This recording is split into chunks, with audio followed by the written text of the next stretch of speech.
बता रहे थे कि महिलाओं को बहुत ज़्यादा इसमें समस्या। कितने दिन से चल रही है यात्रा?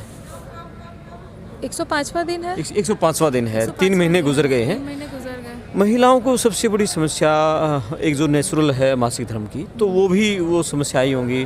तो किस तरह फिर लंबा उसके बावजूद भी आपने पैदल चल के वो हिम्मत किस तरह से जुटा पाई महिलाएं? देखिए, ये महिलाओं का जज्बा है। और जैसे मासिक धर्म की बात की तो ये तो जीवन का अभिन्न अंग है हमारा, और इसे हमें कोई दिक्कत नहीं हुई, हमारी महिलाओं को भी कोई दिक्कत नहीं हुई, क्योंकि जज्बा जो हमारे राहुल गांधी जी का जो जज्बा था। और सबसे बड़ी इस यात्रा में आपको बता दूं कि हमारी जो दिनचर्या है, जैसे मैंने पहले भी आपको जो हमारी जो दिनचर्या है, हम सुबह 4 बजे उठते हैं। नहाने धोने के बाद जो रात में नहा लेता वो सुबह नहीं नहाता, जो सुबह नहा लेता वो रात में नहीं नहाता, कि पानी को सेव करना है, क्योंकि काफ़ी दूर से टैंकर में पानी आता है, फिर उसको कंटेनर में भरा जाता है। तो कई चीज़ें हमें वहाँ से सीखने को मिली कि पानी का यूटिलाइजेशन कैसे करना है। उसके बाद जब हम तैयार होकर के झंडा वंदन के लिए जाते हैं, तो जब फ्लैग होस्टिंग होती है तो हमें अपने आप में एक ऊर्जा महसूस होती है कि नहीं, हम इस तिरंगे झंडे के नीचे खड़े हैं और हम एक मुख्य उद्देश्य के साथ यहाँ पर आए हैं। और जैसा कि हमारे नेता ने कहा है कि नफ़रतों के बाज़ार में मोहब्बत बांटने आए हैं, तो मोहब्बत हम बांटते चल रहे हैं। और हमें हर स्टेट में इतनी मोहब्बत मिल रही है और लोगों का जो अभिवादन मिल रहा है, उससे आपको देखने में लगता होगा, क्योंकि हर स्टेट एक नया चीज़ करने की कोशिश कर रहा है। जैसे जो स्टेट हम क्रॉस करते हैं, उसके बाद नए स्टेट में नए लोग जिस तरीके से वहाँ से जुड़ना स्टार्ट करते हैं, तो संख्या हमेशा दुगनी नज़र आती है हमें। और हम जहाँ कहीं भी दूर तक अपनी नज़रें अगर ले जाते हैं तो हमें लोग ही लोग दिखते हैं जी। तो इस यात्रा से बहुत अच्छा अनुभव है हम सबको। अभी नमस्कार, मैं आपका दोस्त करमपाल। अभी मैं नूह में हूँ और यहाँ राहुल गांधी की भारत जोड़ो यात्रा का पहला दिन है। मेरे साथ महिलाएं बैठी हैं, मातृशक्ति। और ये राहुल गांधी की जो भारत जोड़ो यात्रा पहले दिन कन्याकुमारी से शुरू हुई थी, उसमें शामिल हुई थी। आज यात्रा का 105वां दिन है, हरियाणा में पहला दिन है। तो 105 दिन में कितना किलोमीटर पैदल चली हैं, क्या इनके अनुभव रहे हैं, उसके बारे में इनसे बात करेंगे। आप वीडियो शेयर करें, चैनल सब्सक्राइब करें। अब बात करते हैं। नमस्कार मैम। नमस्कार जी। क्या शुभ नाम आपका? मेरा नाम प्रतिभा अटल पाल है और मैं उत्तर प्रदेश के कानपुर ज़िले से आती हूँ जी। बताइए आपकी यात्रा का अनुभव। कितने दिन से आप पैदल चल रही हैं? आज हमें चलते चलते 105 दिन, और आज 5वां दिन है, 105वां दिन है। और बहुत अच्छा अनुभव रहा। इस यात्रा के दौरान हमें कई कठिनाइयों का भी सामना करना पड़ा, क्योंकि अलग अलग स्टेट था, अलग अलग संस्कृति थी। जब हम साउथ से चले, कन्याकुमारी से चले, तो कई जगह ऐसा होता था कि हमें लैंग्वेज समझ में नहीं आती थी, लेकिन लोगों के साथ जब हम अभिवादन करते थे तो उनका भाव और हमारा भाव जैसे सेम मिलता था कि नमस्कार अब हमने झुक के की तो वो भी नमस्कार झुक के कर लेते थे, एक मुस्कुराहट के साथ हमारा स्वागत करते थे। तो ये बहुत अच्छा अनुभव रहा इस यात्रा के दौरान। और सबसे बड़ी बात है, इस भारत जोड़ो यात्रा में हम 119 भारत यात्री हैं, जिसमें कि एक बड़ी महिलाओं की तादाद 35 महिलाएँ यहाँ पर मौजूद हैं इस यात्रा में। तो बहुत अच्छा अनुभव, बहुत कुछ महिलाओं को, हमको सबसे बड़ा जो इस यात्रा में सीखने को मिला कि एक अभाव की ज़िंदगी कि कम में भी कैसे गुजारा करना है महिलाओं को, ये बहुत अच्छा सीखने का अनुभव हमें मिला है। घर चलाने का साइंस, आपने मैनेजमेंट वो सीखा है इससे? बिल्कुल बिल्कुल, क्योंकि हम लोग अपने लगभग सब संपन्न परिवार से हैं, कुछ नहीं भी है या जो है भी, लेकिन अपने घर में ना हम राजा टाइप में रहते हैं। लेकिन यहाँ आने के बाद हमें कम पानी में गुजारा करना है, एक टाइम नहाना है, पानी को सेफ रखना है। कई चीज़ें ऐसी हमारे जो दिनचर्या में चीज़ें थी, उनको भी सीख के हमें काफ़ी कुछ अनुभव मिला कि अगर हम किन्हीं भी परिस्थितियों में रह करके मतलब अपने जीवन यापन कर सकते हैं, चाहे कोई भी परिस्थितियाँ हों। आपका शुभ नाम है? मैं नंदिता हुड्डा, बेसिकली हरियाणा से हूँ, पर अब भी चंडीगढ़ से आई हूँ इस यात्रा में जी। और भारत यात्री हूँ। आप पहले दिन से ही हैं? पहले कन्याकुमारी से मैं चल रही हूँ।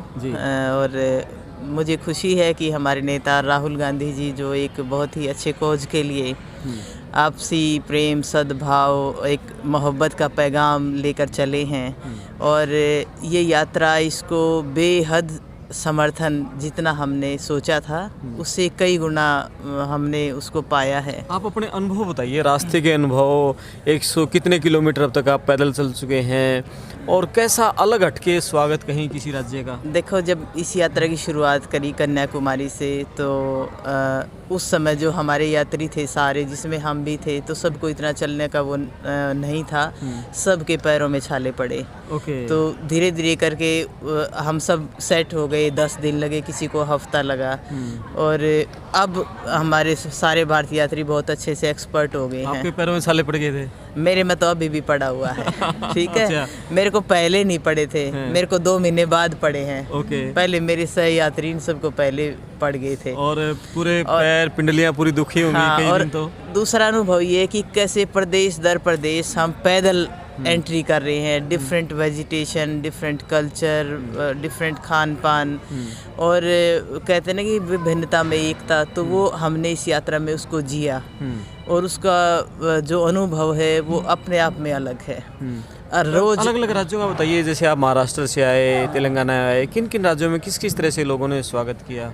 तमिलनाडु भी, मैं तो ये कह रही हूँ कि हर प्रदेश में एक से एक आगे बढ़ता गया इसका वो। और लाखों लोग हर रोज़ इस यात्रा से जुड़े। जनसभा हुई तो 4-4-5-5 लोगों का, 4-4-5-5 लाख लोगों का, जहाँ तक नजरें डालो वहाँ तक। कितने जोड़े चप्पल जूते टूट चुके हैं? मेरा अभी तीसरे जोड़ा जूते चल रहा है, 2 जोड़ी टूट गया। ओके। मतलब एक तो टूट गया, उसमें से उंगली बाहर आ गई थी, और दूसरा कंफर्ट नहीं था, तो अब मैं तीसरा जोड़ा मेरे जूते का चल रहा है। ठीक है। तो और एक दिन में कितना चल लेते हो?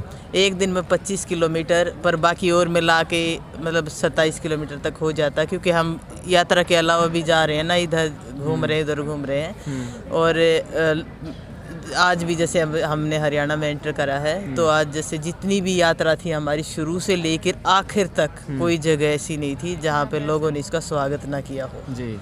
भरपूर स्वागत। जैसे आज हरियाणा में एंट्री हुई है, इतना ही जोरदार हर स्टेट में एक से एक बढ़ते गए।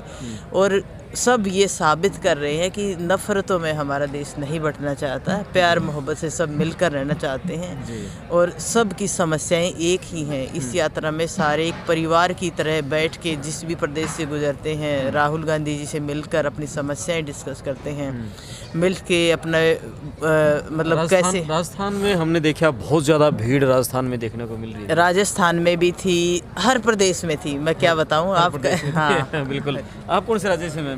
मैं छत्तीसगढ़ से हूँ, रत्ना पैंकरा, भारत यात्री। जी। आप भी पहले दिन से ही हैं? जी, मैं 7 सितंबर से कन्याकुमारी से चल रही हूँ। जी। और तमिलनाडु, केरल, कर्नाटक, आंध्र प्रदेश, मध्य प्रदेश होते हुए राजस्थान, और आज हम हरियाणा प्रवेश किए हैं। आप अपना निजी अनुभव बताइए। निजी अनुभव इसमें हम जैसे केरल कन्याकुमारी से चल रहे हैं राहुल गांधी जी के साथ में, और पूरे रास्ते में हम मतलब बहुत ज़्यादा भीड़, और सभी राज्य के अलग अलग कल्चर, अलग अलग संस्कृति देखे, और सबसे मिलने का अवसर मिला हमें। सबसे हाथ मिलाए भी, कई लोगों से हाथ हिला के भी नमस्ते किए। सभी लोग मुस्कुरा के मतलब स्वागत करते हैं, और सब अपने भाषा में अपनी समस्याओं को भी हमें अवगत कराते हैं। राहुल गांधी जी को तो कराते ही हैं, लेकिन भारत यात्रियों को भी अपने समस्याओं का भी अवगत कराते हैं। हम लोग भी छोटे मोटे अपने तरफ से हल करने का प्रयास करते हैं कि राहुल गांधी जी से मिले, और भी जो इस टाइप का बहुत ही अच्छा अनुभव हुआ। जीवन के लिए ये एक महत्वपूर्ण क्षण है, और हम जीवन भर याद रखेंगे इस पद यात्रा को। ये बहुत कितना किलो वजन आपका कम हुआ है? मैं मतलब लगभग 4-5 किलो वजन कम हुई हूँ, बहुत ज़्यादा तो नहीं, और पूरा अच्छा लग रहा है। जी, अच्छा लग रहा है। मैडम आप बताइए, जैसे आप बताइए कि इस यात्रा के बाद कांग्रेस और राहुल, इसमें कितना बदलाव आएगा? देखिए, राहुल गांधी जी का जो व्यक्तित्व है वो तो पहले से ही ऐसा था, अब इस यात्रा में सबको दिखने लगा है।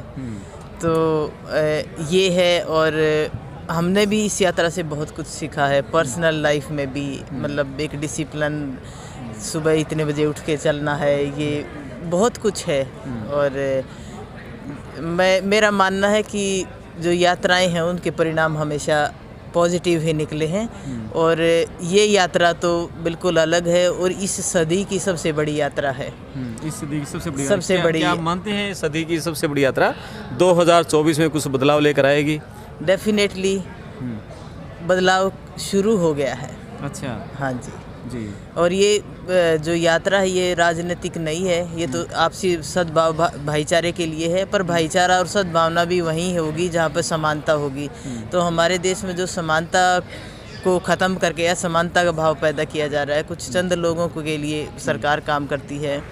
पूंजीपतियों की सरकार हो गई है, किसान विरोधी सरकार हो गई है, युवा हमारे बेरोजगार हैं, महंगाई की समस्या है, नौकरी नहीं है और महंगाई दिन प्रतिदिन बढ़ाई जा रही है। किसानों के जो इक्विपमेंट हैं उन पर कभी आज़ादी के बाद आज तक जीएसटी ये टैक्स मतलब नहीं लगा था, इस सरकार ने वो भी लगाए हैं। तो और किस तरह संघर्ष किसानों को उन काले कानूनों के खिलाफ करना पड़ा जो सरकार ने फिर वापस लेने पड़े। तो इनके हर एक निर्णय जो नीतियां हैं वो जन विरोधी हैं। तो इसके लिए सारे हम सब को इकट्ठे होके आवाज़ उठानी होगी और राहुल जी का इस यात्रा में यही संदेश है कि आओ मिलकर हम आवाज़ उठाएं और सोई हुई सरकार को जगाएं। आखिर में अपने दिल की बात कुछ कहना चाहें? मैं राहुल जी के लिए कुछ पंक्तियाँ कहना चाहूँगी कि नए कमरे में चीज़ें पुरानी कौन रखता है, नए कमरे में चीज़ें पुरानी कौन रखता है, परिंदों के लिए शहरों में पानी कौन रखता है, वो तो तुम हो जिसने बचाई है ये विरासत, वरना सलीके से बुजुर्गों की निशानी कौन रखता है। बहुत बढ़िया शानदार लाइनों से और इसकी बातचीत का समापन किया। मैं आपका दोस्त करमपाल। वीडियो शेयर करें, चैनल सब्सक्राइब करें। धन्यवाद।